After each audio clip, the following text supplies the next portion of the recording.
everybody, and welcome back to the channel. Thanks for tuning in, or thanks for listening. And today we're back. We've had a few things go on. Obviously, the Monza win, the Wec win, the 83 car win was fantastic.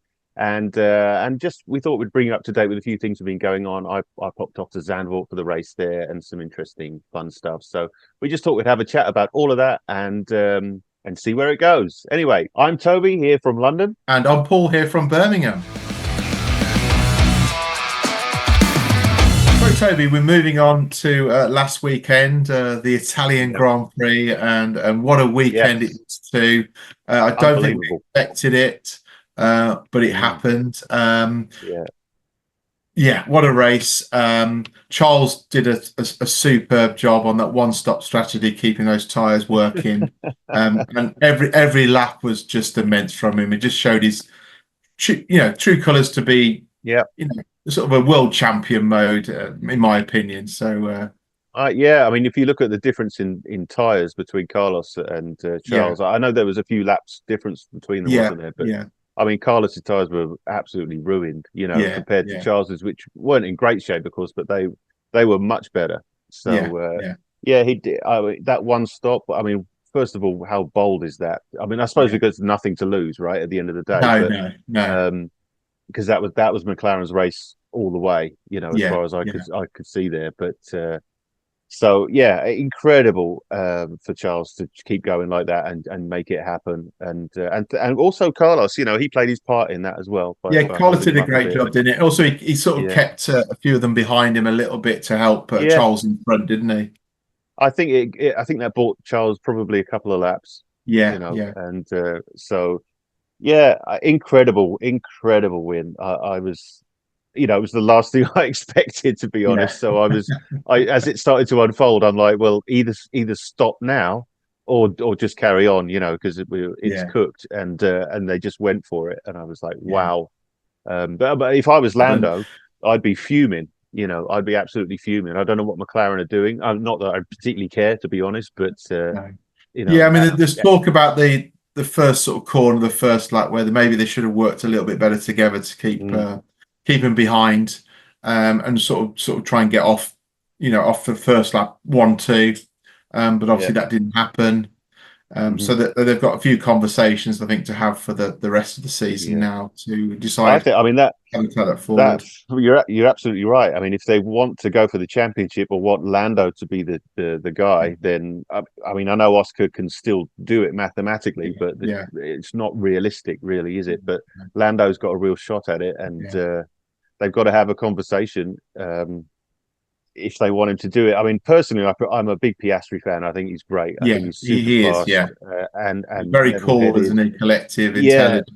And I'm a big fan of his, and I think in a year or two, I think he'll be the guy, to be honest. I think every sort of period is sort of getting better and better, isn't he? He's still very young, so he's improving a lot. So as you said, 1 or 2 years' time is going to be formidable, I feel. I think so. I mean, I know when you consider Lando's been in that car, 4 or 5 years now, and Piastri sat out for a season. I don't know how was it, maybe 18 months, something like that, 15. I don't know, but right. He didn't drive anything. So just to hop in the car and a Formula One car and do that, it shows you how great he is, I think. But so they've got a great driver pairing, haven't they? Just got to manage it. That's difficult, managing it now. And it was quite interesting to see, wasn't it? At the end of the race, obviously massive Ferrari celebrations, which were great to watch. And then the McLaren garage had all gone home. I didn't see that, actually, but if it was if it was sort of a year, 2 years ago, there would have been probably had a DJ in the corner of the in their garage. They would have been partying all night, wouldn't they, for a 2-3 absolutely. 2 years ago. Yeah, absolutely. They were nowhere, right? And now they're sort of cutting edge. But I mean, the scenes at Monza after the race, I mean, wow. As always, they were a amazing, Ferrari win. And I think it was really hot for the fans, wasn't it? It sounded like it was a really hot weekend, and a lot of people, a real battle. I'm sure it's not easy, but the win sure made up for all that, definitely. I just actually can I just put in something here? I just want to give a shout out to everybody, including yourself, Paul, who did that little video for Carlos's birthday. Oh yes, that was So great. because it was an idea that came to me a bit late in the day, and I just thought Yeah. if we could put something together, it might be a bit of fun. And so Ferrari Club Cork, you guys, absolutely fantastic. Thanks for doing that. I know you guys were at Monza and had a great time. So, but those that were there and did it, that was great. And everyone else that was involved, including yourself, Paul. Honestly, No thank you problem. so That was a much. good idea. No, it's nice to see you. Well, it was a bit of fun, and I just Birthday wish on I'd his. thought of it a few days before to give people some heads up. That was me Yeah. frantically texting people and WhatsApping people at the last minute and trying to get a few things together. And bless his heart, Richie Churnside. I said to him, I sort of messaged him as well, and he goes, "Yeah, mate, no problem." And you did. If you're watching this, Rich, you did send me, and it was completely my fault. And you sent it on Facebook, which is how I contacted you, and I completely missed it. So the next morning, I had like all these WhatsApp messages, and I'm just panicking to get it done in time. And I did just sort of drag them all off WhatsApp into the software to do it, and completely forgot to check my Facebook messages. And so it was after I'd thrown it up there that I suddenly saw it, and I have apologized to him since. And at Le Mans, I'll buy him a few beers to make up for that. But I'm sure he'll make fun of me endlessly for that. But anyway, but no, seriously, thanks. No, that's great. But I think regarding the win again, I think Fred Vasseur just so calm and collective, and really sort of eases. I mean, the guys and girls are under so much pressure, especially a home race as well. But his way he does things, his laid back, calm approach, I think really does help the team, and that showed at the weekend to get the job done. I like his attitude in every single way. I think he's fierce. I think he's demanding. I think he's very serious and stern, and also the flip side of that, I'm knowledgeable, of course, and very experienced. He knows exactly what to do and how to get it done. But he also knows how to let his hair down and have a good time and celebrate in a way that people feel like it's genuine, and he wants people to have a good time and reward it, and so I think he's great. I really do. And do you saw the video I put on today? Was a Ferrari video where he I think it must be the day after, where a lot of the fans and the big banners were up. That's right. Maranello. He must have come out of the factory, and he was tapping him on the shoulder, shaking hands, take photos. And again, that's a great thing to see. It is engaging like that, because let's be honest, there isn't an awful lot of that going towards the fans. There's a lot of guarded stuff at that level, and you can't get too close, don't get too close, and you're sort of ushered away, or you have to pay for it.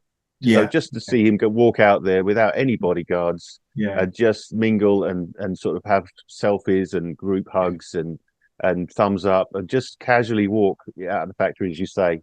I just thought it's beautiful to see that, because no other team does that kind of stuff. No, it doesn't happen in Brackley or Milton Keynes, or it just doesn't happen, does it? So Brackley High Street, there, Toto Wolff walking down the high street. Well, I mean, it may have happened, but I don't think anyone would recognise him. No one cares, do they? So who's this guy? But moving on, I think in terms of now the constructors' race, it's really hotting up. McLaren are now favourites to win the Constructors' Championship, even though they're sort of 8 points behind Red Bull.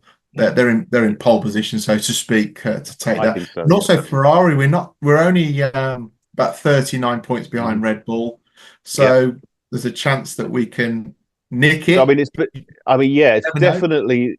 I think first place, as you say, is taken care of. McLaren will surpass Red Bull, I think, unless Red Bull turn it around suddenly somehow. I think they've got that. McLaren have got that covered. But so it's kind of like what happens next, because it's only the top three that are really in the race. Right, I think Mercedes is fourth, isn't it? So that's right. They're way behind. They've got no chance of. So we have they're going to get in the top three. Yeah, I think if we keep doing if the result in Monza, is a result of these upgrades, the tyre deg situation and sorted the floor out a little bit, then I think we have a strong chance of getting incredibly What's really close, if not interesting, as taking we've second. seen the last sort of quite a few Grand Prix with various winners, as we've seen, is all four cars are so close together, and it's all about on the weekend whether right or the winds, the temperatures in your favor or the conditions are in your favor. Just that slight margins can mean you can either be the fastest car or the fourth team. Absolutely. Team car. Absolutely. I mean, that was evident to me in Zandvoort as well, because the conditions were forever changing in every session. So you had a dry and windy session, you had a wet and not windy session, then you had a sort of wet and windy session, and everything was crazy. So it was incredible to see them handle that, and which way they went with setup. But inevitably, I think the day of the race was actually the coolest day. It was warm and dry, didn't rain at all.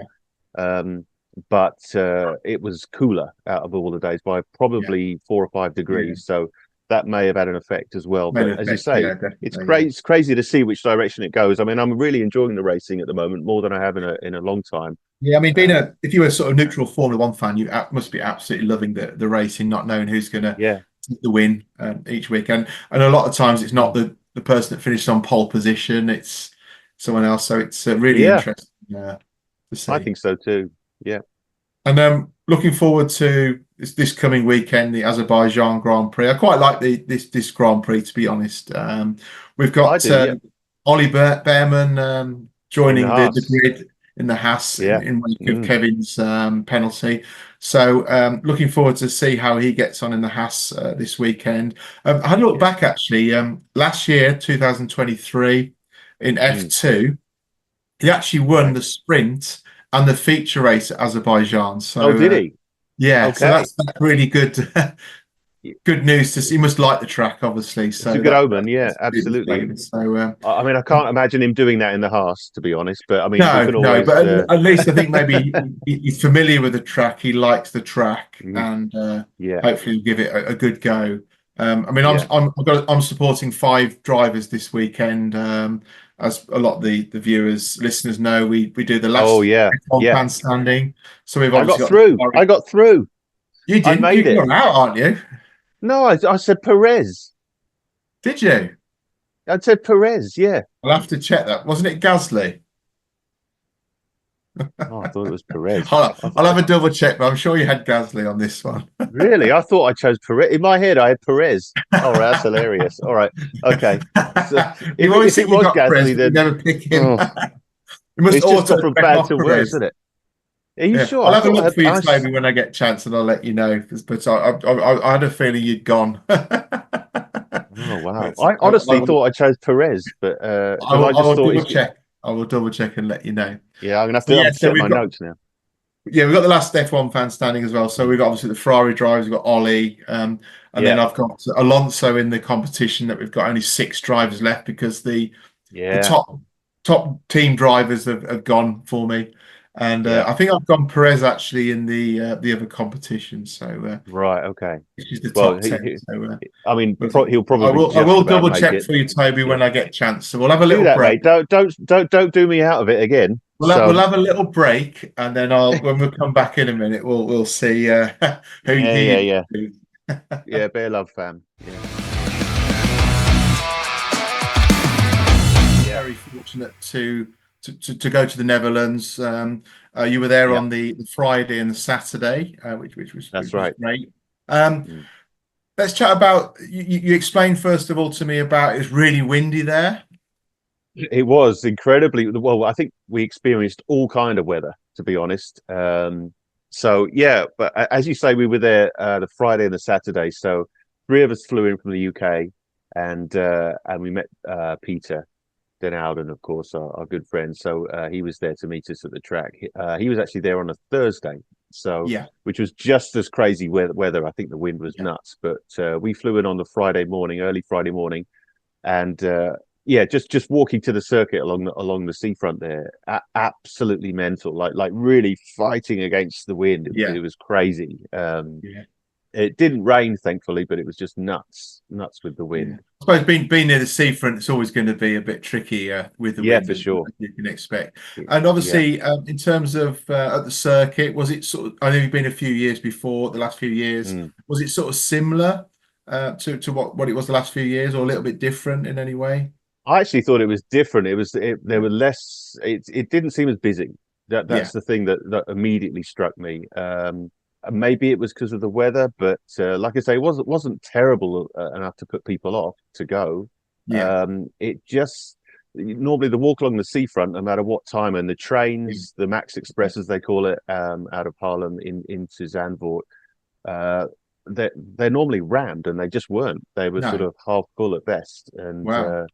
yeah, which I was That's to really do shocked maybe a little about. bit to do with Max's sort of going down a little bit with the McLaren and Yeah, maybe. I mean, the grandstands I wouldn't say were full either. no. Certain grandstands were, but others you could see they were maybe three-quarters full.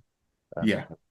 but And I mean, then, there was still a lot going on. It was still party town and an incredible yeah, amount of sure. people there. Of course. Yeah. Yeah. But yeah, that was the thing that I found, noticeable, immediately Yeah. noticeable.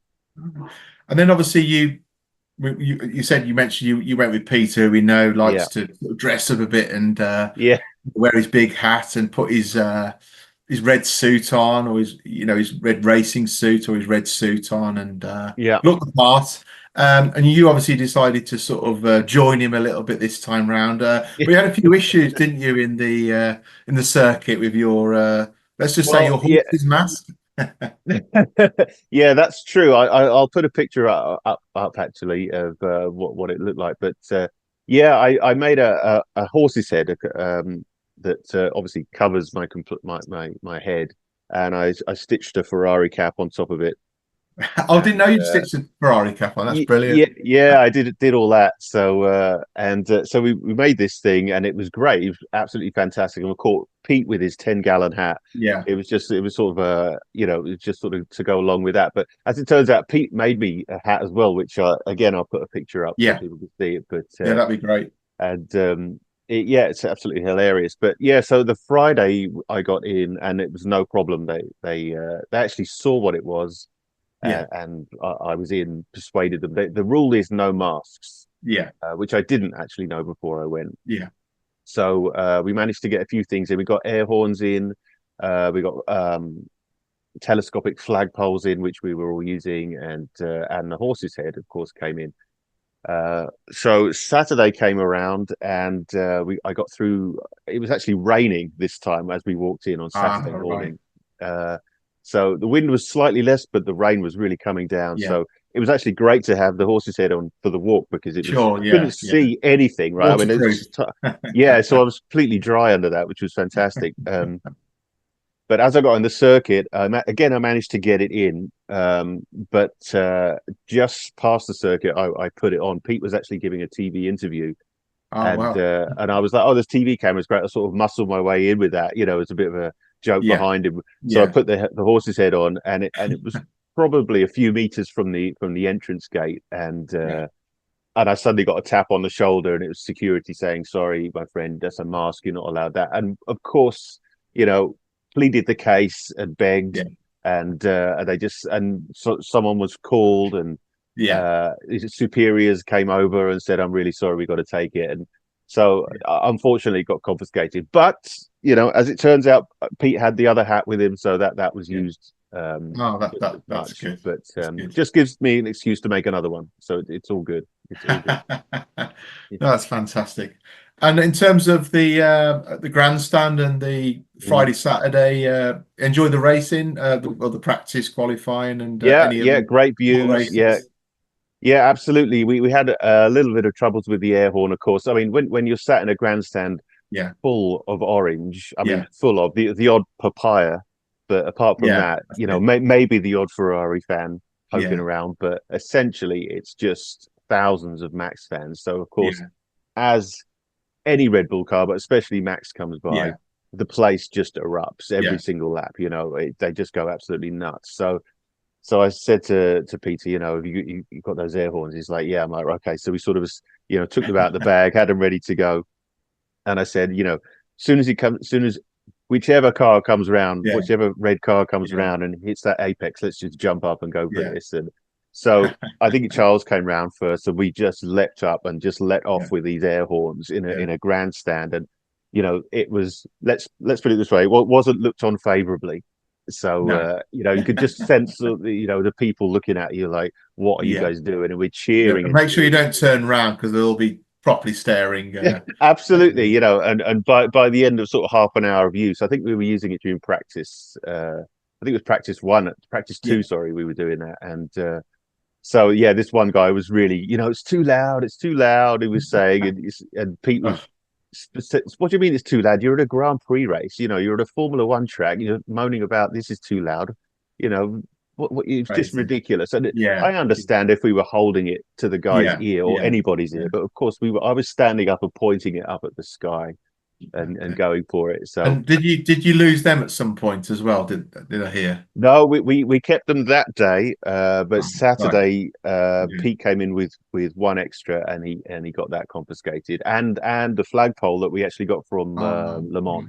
Right. You remember the Yeah. telescopic one we got there. So yeah, they took Certainly, both of those certainly things. cutting down It's all these things, unfortunately, in some it's ways.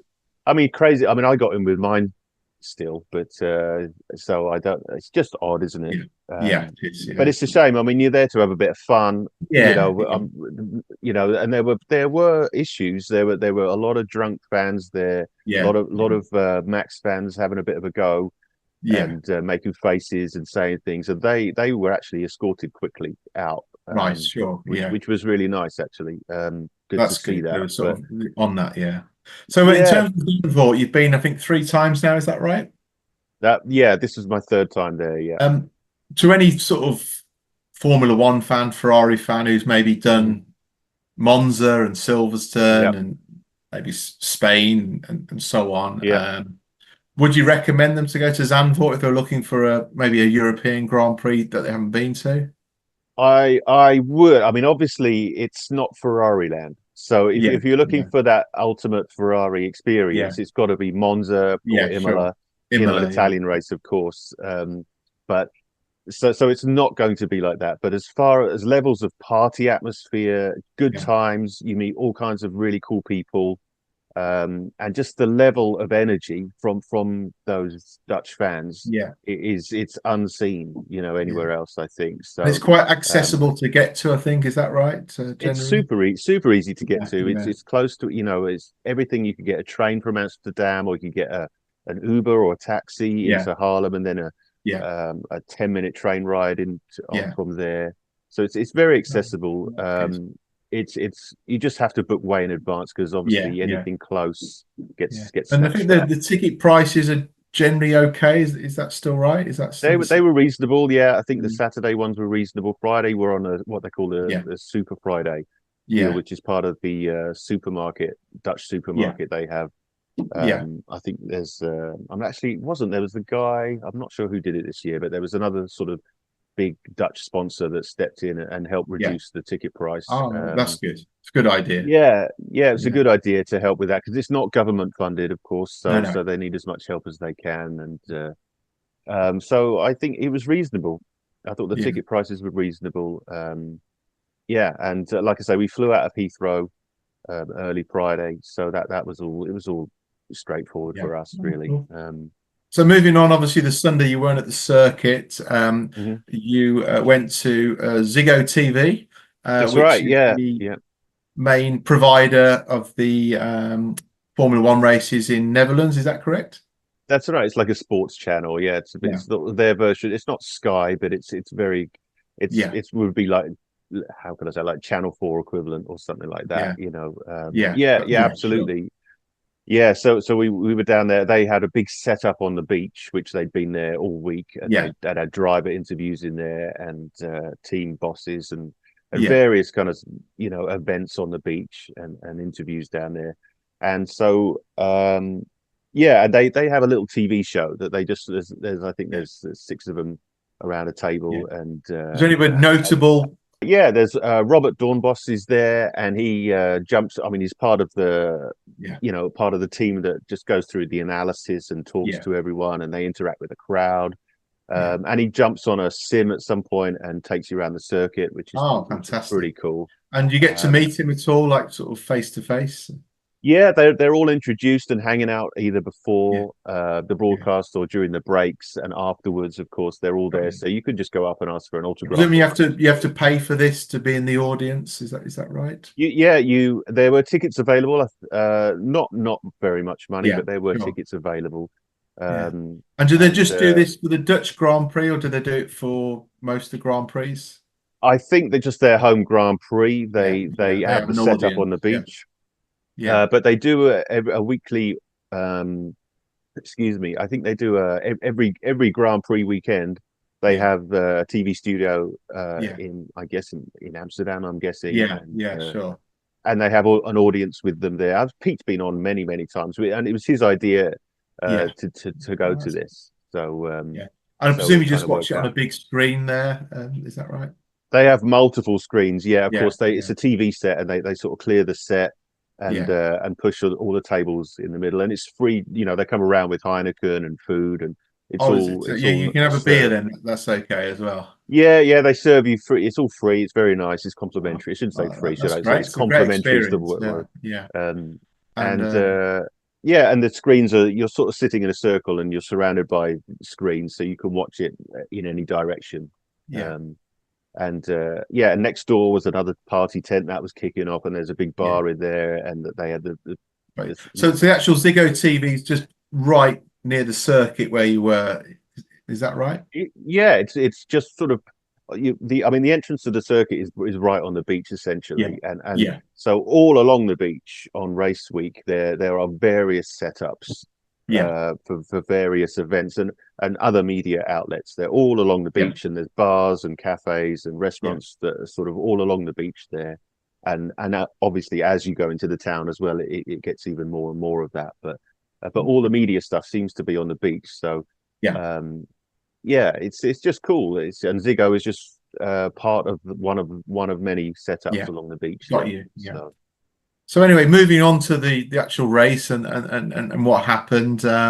Obviously, the Norris quietened the Dutch crowd with his emphatic win in the end. Absolutely, absolutely, he did. Yeah, I mean that was. I thought it was great. My sister was sitting there. She's a McLaren fan, of course. That's right. Even though we're watching it in a TV environment, there's still an awful lot of Dutch fans there. So sure. She gave us sort of a fairly tame but audible whoop as he passed, and you could see the people turning around, not very impressed, but they weren't very they were pretty glum about it, and as they all left the circuit, because we came in on this, like I say, this TV thing, we actually had the F1 crew in and out, so we were actually back at the airport within an hour, I think, of the race being over, which was incredible.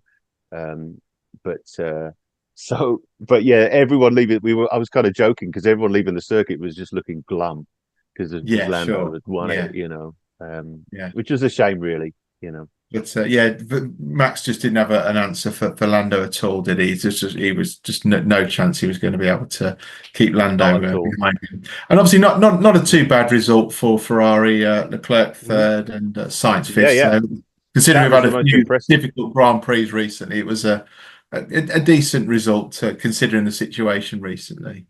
I think when you look at the practice and quali, I thought we were going to be nowhere, and so to get a podium was incredible. I mean, we were Pete and I were celebrating like it was a race win. I mean, it was unbelievable for us. I thought, but we were happy. My sister was happy, and the rest of the Netherlands weren't so happy. And so, Well, great. Well, I'm glad you had a good time. Obviously, we were a bit cold and a bit windy, and you lost a few of your possessions along the way. I mean, it wasn't cold at all. It wasn't cold. It was just a little bit wet and a little bit windy. But we sort of did all the drivers Q&A stuff. I managed to catch a Haas cap that was signed by Nico. Oh, that's right. Whose cap was that one? Hulkenberg or Magnussen? Or just they'd both signed it. Yeah, they'd both signed it. Oh, it's lovely. Yeah. So and just the Ferrari Q&A, and as they introduced Lewis and Russell, Pete and I just looked at each other and said, we don't want to hear this, and we just sort of divided the crowd, and just two Ferrari fans just going the other way completely, leaving everyone else to watch.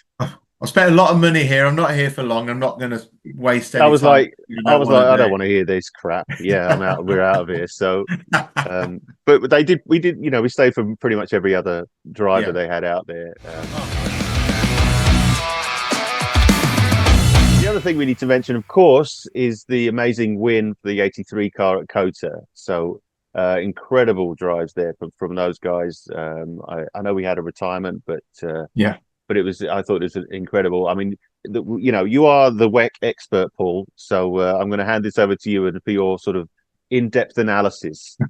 Yeah, an absolutely fantastic win. Obviously, after Monza with Charles winning the Grand Prix, two in a day. A little bit overshadowed the race because of the Italian Grand Prix on the same day, unfortunately, in that respect. But it's great to see the privateer FF course car win the race with Kubica and Yiffier and Schwartzman behind the wheel. They had a little bit of luck along the way. The 51 car was definitely the quicker car, but Giovinazzi, I think, touched one of the Lexus cars, and then that caused an issue with his car, which ended up having to stop for an issue. The Toyota, we didn't expect to be too quick that weekend, but they were on it. And it wasn't for sort of the penalty they had near the end of the race and the yellow flags. I think they would have done it, to be honest. So again, a little bit of luck for us to win the race there. So really pleasing to see. And we've now obviously won a race now with each of the three cars, with the Le Mans, with the 50-51. I know. Yeah, that's incredible. I love that. So, I love the fact we had the double win as well on the Sunday. That was fantastic. Yeah, it was. I don't think it's ever happened before, has it? So that was really good to see. And now going into the championship, the Porsches in front, but now the 50 car and the Toyota are joint second. It's going to be quite close with 2 races to go. The 51 cars in 8th place and the 83 cars in 9th place overall. So the 50 car still has a great chance of winning the championship. There's just 2 races to go. Still a lot of work to do over the Porsche and the Toyota, obviously neck and neck with them. So we have another race as well coming this weekend in Fuji, which is going to be great to see.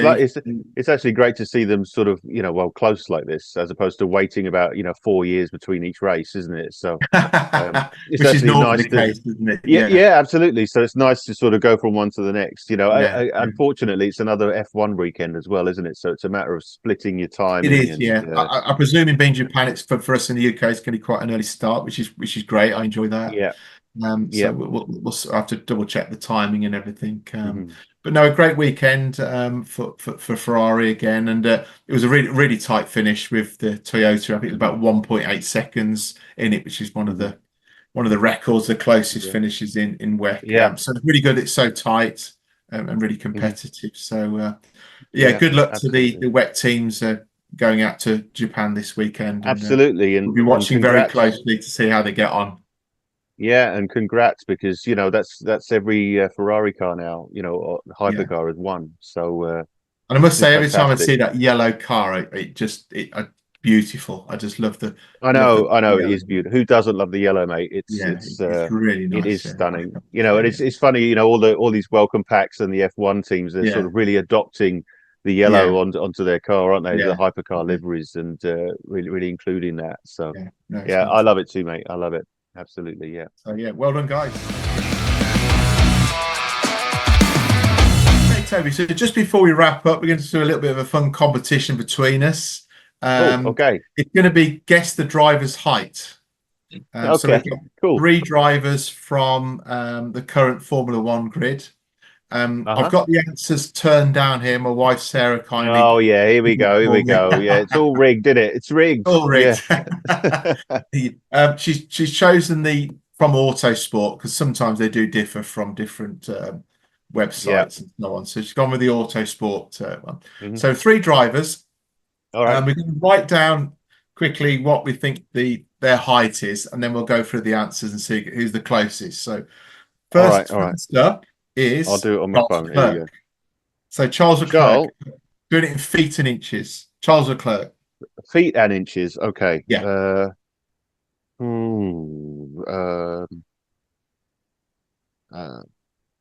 Okay. Okay. Okay.